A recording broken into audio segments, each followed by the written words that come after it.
Hello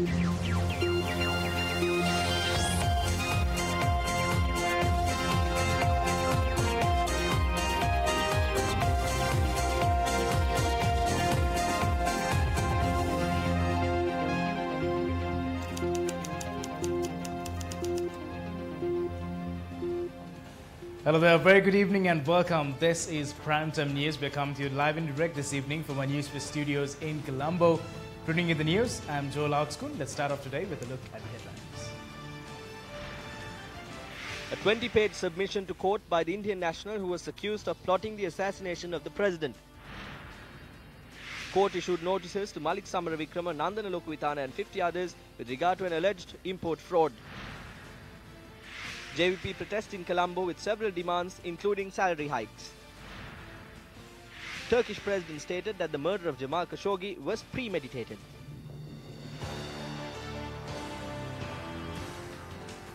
Starting off with the stories in detail on our top story this evening. Now, the Indian national who was arrested with regards to the alleged assassination plot of the president and the former defense secretary provided a written statement to court that he's been accused or harassed by the CID. A correspondent said that the arrest Indian national provided a 20-page document written over the 3 hours to Fort Magistrate Lanka Jayaratna. After the submission by the Indian national who was identified as M. Thomas was made, the CID deputy director was summoned before court. The magistrate had ordered that the suspect be produced before a judicial medical officer prior to being taken by the CID. The Indian national had pleaded with the magistrate not to send him back with the CID. The court, however, said that it can act only as per the provisions of the law, and the suspect was handed over to the CID. Meanwhile, the brother of the Indian national has told the Indian Express that anyone who interacted with Thomas would know that he is not of sound mind and has a physical disability. The court granted permission to send the mobile phone of Operations Director of the Anti-Corruption Movement, Namal Kumara, to Hong Kong with regard to the telephone conversation said to have been deleted. The CID informed court today, according to the government analyst, that out of 124 voice clips, 123 matched with the voice of the former DIG of the TID, Nalaka De Silva, and Namal Kumara. The CID made revelations about a fake Facebook account created using the official laptop of former DIG Nalaka De Silva and the propaganda that was done through it. The magistrate ordered that the said laptop be sent to the government analyst. The CID questioned Nalaka De Silva today as well. Lawyer representing Namal Kumara, attorney at law Maitri Gunaratna, said when there is adequate evidence, DIG Nalaka De Silva is not being arrested as a result of undue pressure. Nalaka Silva. From what we can see, Nalaka De Silva is receiving benefits no other suspect in the country receives. He has been coming and going for 3 days now. I have been in the legal industry for 3 years. The suspect has not been given such an environment. There is no clear investigation here. The CID is preparing to make the complainant the defendant. The CID revealed in court that Namal Kumara had been working in the Sri Lanka Air Force and had not legally retired. He had then worked at the Sri Lanka Army and thereafter worked at Avantgarde Security Services. The CID requested permission to provide a statement as per Section 127 of the Code of Criminal Procedure to uncover details whether Namal Kumara was an accomplice in the alleged assassination plot. The court ordered that such a statement can only be made if the suspect makes a requirement, and since neither Namal Kumara nor his lawyer made such a request, the court rejected the request of the CID. Who is this complainant? It was said in court today that he has been working with the Air Force and then with the Army. They are looking for him to be arrested. I think he was removed for providing forged documents. Take a look at the credibility of a person like this. The first issue arises when his payments were delayed. He is a good informant. Thereafter, the people who are against Nalaka De Silva, who are not able to bear the talents of this person, has worked against him. The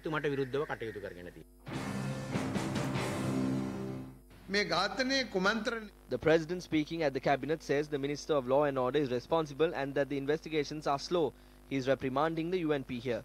We can say that because certain people in the UNP looked at this as if this was a minor matter and took it for a joke. Who is the person who went and told India, the Indian High Commission and RAW that the President said something that he actually did not? Who are the ministers who said this? It is clear that they are trying to entangle the RAW into this to mislead the investigation. The investigations will not proceed. When the President says he did not make such a statement, what right does an Indian newspaper have to certify that the President of this country actually did say so? Well, Well, still in news making headlines this evening. Now, the Court of Appeal issued a notice today to a group of 52 individuals, including the chairman of the Board of Investment, Minister Malik Samar Vikrama, businessman Nandan Lokwithana, the Attorney General and the Cabinet of Ministers to appear before courts on the 7th of December this year. Well, this was following a petition filed by the Buddhist Information Center alleging that the BOI failed to adhere to standard practices. The petition was filed in the Court of Appeal by the Executive Director of the Buddhist Information Center, Venerable Agulugalle Sri Jinananda Thera, on the 17th of October, alleging that the country is deprived of tax income that could have been earned through the BOI. The petitioners have mentioned the Horana Tyre Factory as the example. According to the petition, during cabinet approval, the value of the Horana Tyre project was estimated at $75 million by Minister Malik Samar Vikrama. However, this value was changed to $250 million without any cabinet approval. $225 million of the total has been categorized as an asset. Accordingly, Riti Tyre Corporation, owned by businessman Nandan Lokwithana, receives a tax relief estimated at $567 million or 87 billion rupees. The petition was taken up by Court of Appeal judges Preeti Padman Surasena and Arjuna Ubesekara. Accordingly, the Prime Minister, the Chairman of the BOI, Minister Malik Samar Vikrama, businessman Nandan Lokwithana, the Attorney General and the Cabinet of Ministers have been requested to appear before courts on the 7th of December this year. Well, journalists grilled Minister of Finance Mangala Samaravira on the selection of an investor for the Hyatt and Hilton hotels at a press conference held today. We published advertisements on these two hotels in international newspapers. 88 key international companies have so far expressed their interest for this. Today we decided to revise that period for 1 month. That means an extension will be for another 2 weeks and 1 month since the date of publication.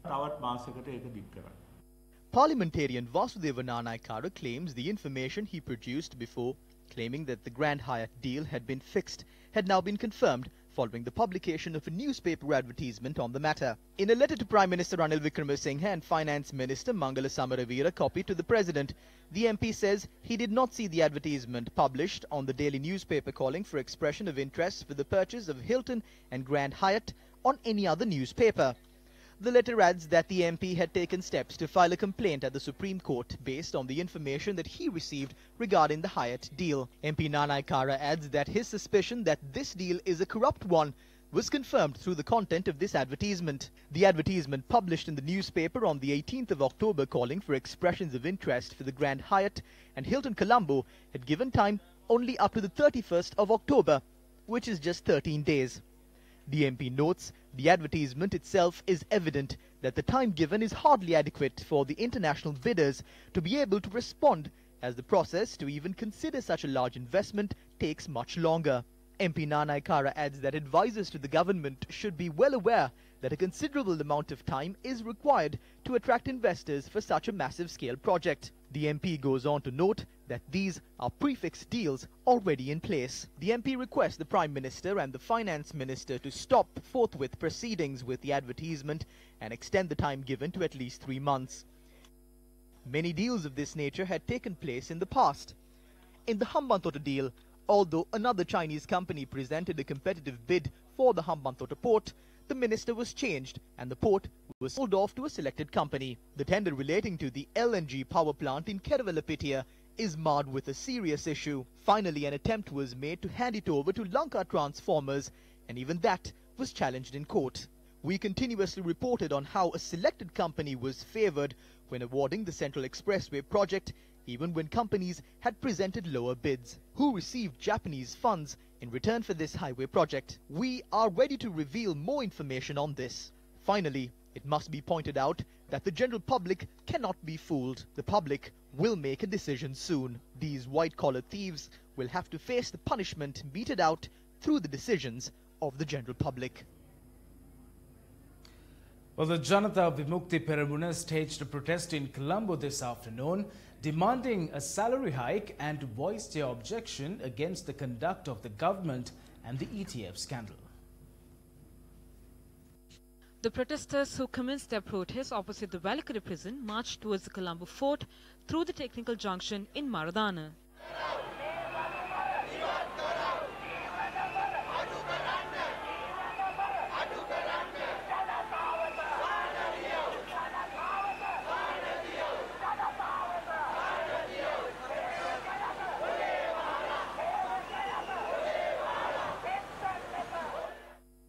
According to our correspondent, vehicular movement along the roads in Punchavaralla, Kularatna Mawatha and Anand Mawatha were hampered.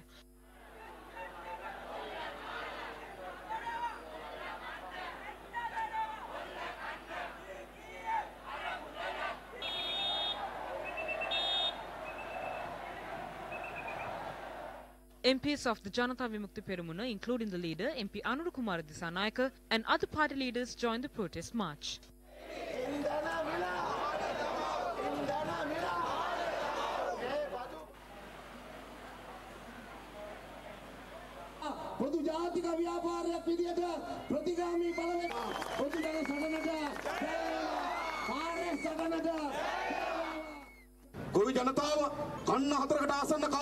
Farmers couldn't cultivate for 4 seasons. They didn't receive compensation. The farmers are now facing difficulties. The fishermen, on the other hand, are also suffering with many issues, including fuel prices. Some fishermen have given up on their fishing.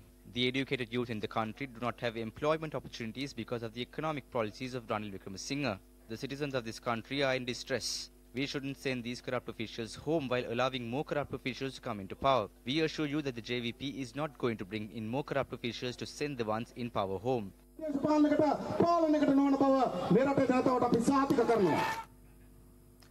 Minister of Finance and Mass Media Mangala Samarveera spoke about the Enterprise Sri Lanka program at a media briefing today. Although in general the banks deal with the customers cordially, certain other banks deal with the customers the old way. They work in a way the customers get discouraged to obtain loans. Some customers get scolded, some offices call the government, and some are burdened with unwanted conditions. We decided that we should create a platform where the customers can lodge complaints when such things occur. We will implement a hotline for Enterprise Sri Lanka starting from today. The number is 1925.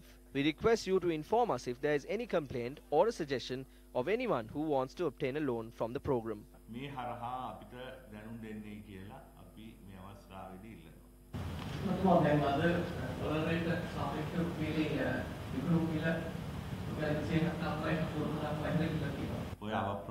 We saw how the rupee was depreciating during the past week.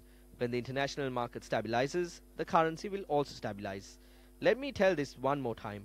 The rupee depreciation is not the cause of a collapse like they say.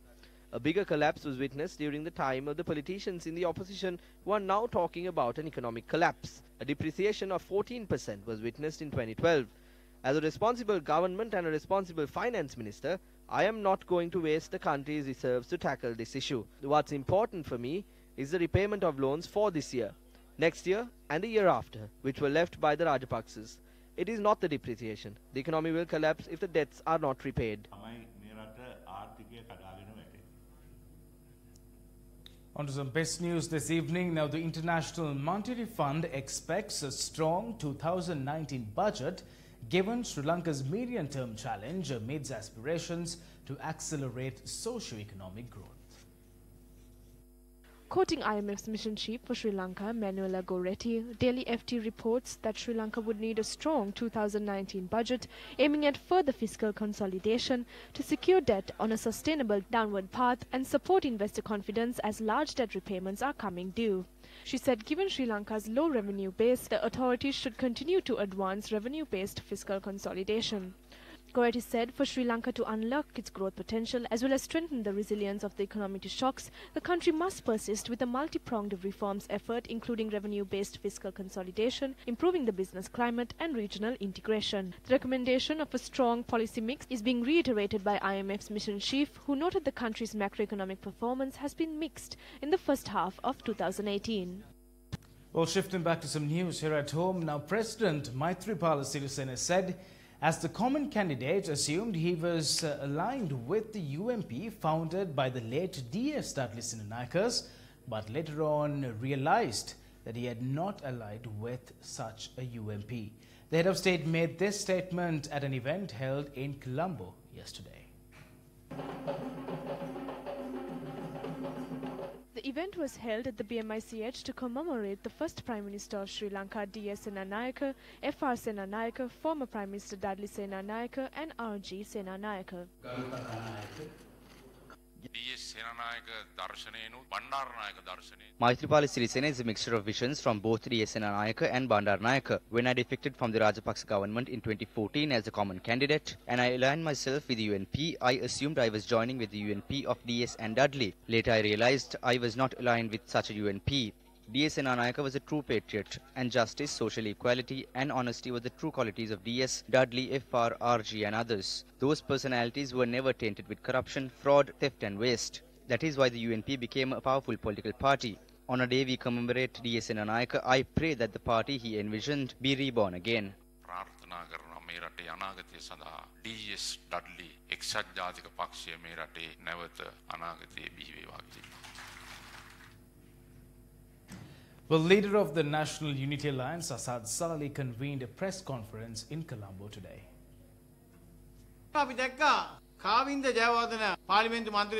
We witnessed parliamentarian Kavinda Jayawardena saying he is fed up of the current government. He says the former government was replaced with a Yahapalne government with the promise of punishing those responsible for corruption. This government has been incapable of putting even one thief behind bars. The problem we are facing now is that thieves are emerging among us and the current government is not taking any action to stop this. This is revealed by the UNP members themselves. The youth MPs believed that they could take the country forward in the right path. However, this is only a dream now. Ministers were bribed with 200,000 rupees to remain silent until the year 2100. I will remain as Prime Minister. After I am appointed as President in 2100, I will give the position to someone younger. At that point, all those young people will be in elderly homes. If this individual is removed from the UNP, the majority of problems will be solved.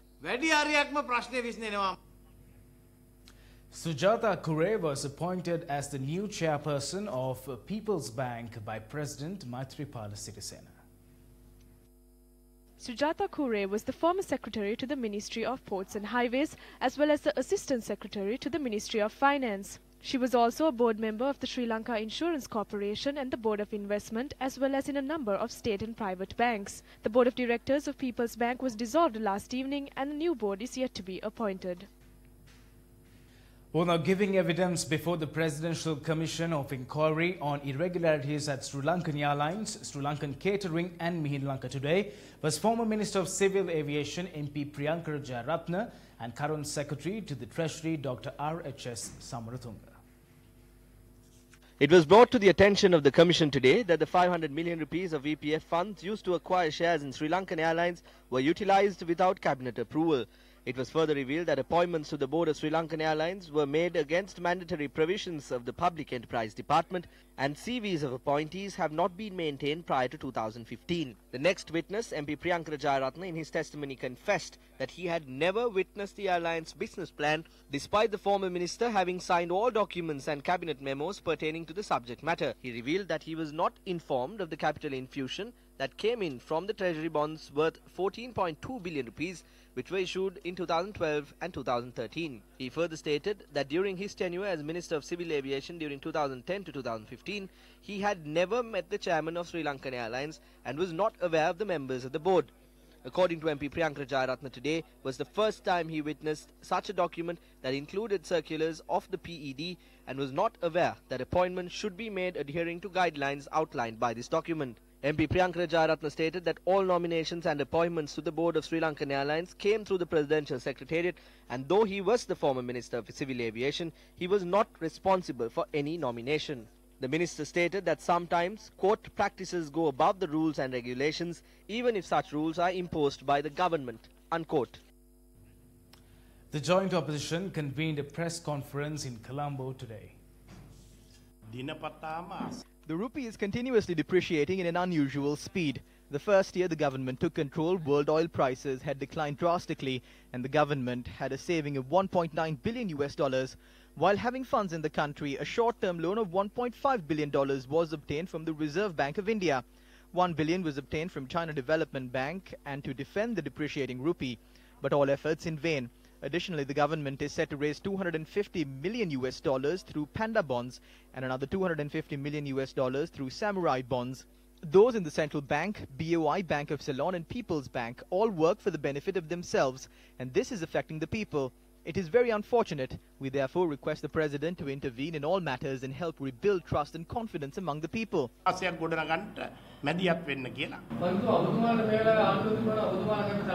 මේ වෙලාවේ අපිට We don't have a government now.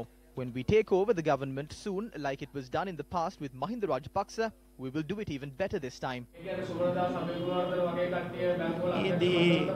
Those are political stories. These kinds of things are being said at this press briefing for the first time. Don't bring down the standard of this briefing. නෑ නෑ No. This talk about Sumana Dasa and the economy, do not bring this down to that standard. ඔබතුමා කියන ඒ තුට්ටු දෙකේ තැනට මේක වටන්න එපා. නෑ නෑ No, it will not collapse. Which bank collapsed? This is not our press. You select another press briefing for that because we are doing this in a respectable manner. We are only speaking about matters concerning the economy. ආර්ථිකයට අදාළ දේවල් ගැන විතරයි කරන්නේ. ආර්ථිකයට අදාළ නැති ප්‍රශ්න මොනවද ඇහුවේ? නෑ එහෙම ප්‍රශ්න අහන්න පිළිත්තක් අපේ මම ඍජුවම ආර්ථික කාරණා පිළිබඳව ඔබතුමාගෙන් ඇහුවා. ඔබතුමා එතකොට ආදී ඉතාලම පහත් විදියට පිළිතුරු දුන්නේ. right? මේ එහෙම ගොඩක් ඒ කියන්නේ ඔබතුමා එහෙම අපේ ඉතිහාසයේ කවදාකවත් මාධ්‍ය පාර්ශ්වවල තියෙනවා කියන කවදාකරි කොහෙන් චෝදනාවක් තියෙනවා. නෑ ලාසන්ත වික්‍රමතුංග ඝාතනය වුණා ප්‍රතික්ෂේප කරනවා. ඒ දේවල් විතරයි තියෙන්නේ වෙන දේවල් නෑ. අබරාන් රේමුකම සම්බන්ධයි. කවුද සම්බන්ධ? සම්බන්ධයි රාජ්‍ය හොයාගන්න ඕන. එතකොට ඒ ඔබතුමාලගේ ආම වෙන කවුරුද සම්බන්ධ කියලා ඔබතුමා කියනවා. එහෙම තියෙනවා ඔක්කොම ඒක රාජ්‍යයක් ඔක්කොම දෙවියන්ට In some good news from the world of sport, the fifth and final ODI match between Sri Lanka and England got underway at the R. Premadasa Cricket Stadium in Colombo. Now, a much improved batting performance helped Sri Lanka to their highest ODI score in 29 months and 62 matches, and their highest ever ODI total against England.